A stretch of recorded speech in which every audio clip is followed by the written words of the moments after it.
Hi guys, so today we are making face masks at home. For that you will need a piece of cloth 15 inches by 8 inches, fold it in half and iron out the creases. Then take a measure tape and make a marking at 3 inches on both sides.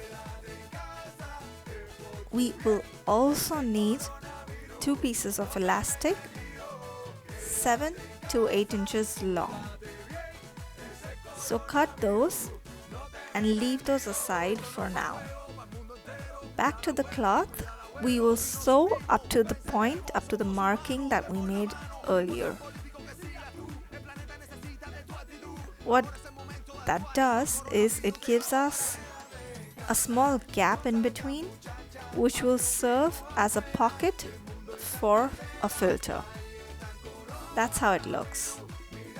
So now you can move that edge to the center, just like this, and take those 2 pieces of elastic that we cut before and place them in between the cloth with the ends sticking out. Now we will sew both the sides completely to lock the elastic in place and seal the mask.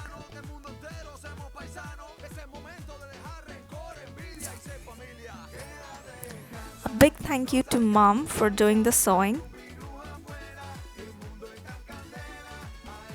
And now we snip out the edges. It just prevents threading and makes the mask a little neat.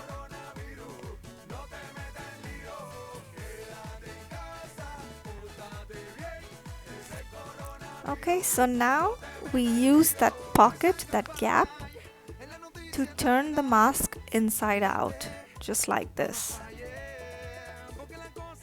And that's how it looks, with the pieces of elastic in place. And now all we need to do is add some pleats. Pleats help the mask to expand to cover the nose and chin area completely. You can add 2 or 3 pleats, and you can even iron out the mask to make it easier to sew. Then stitch out both the sides completely with the pleats in place, and that's how the finished product looks. So guys, I hope you can make it at home. We do not need to buy masks outside and increase the carbon footprint. These ones can be washed easily. You can put a paper filter and throw that filter and wash the mask every day. And since it's white, you can even bleach it. So yeah, let me know how it goes. Thank you.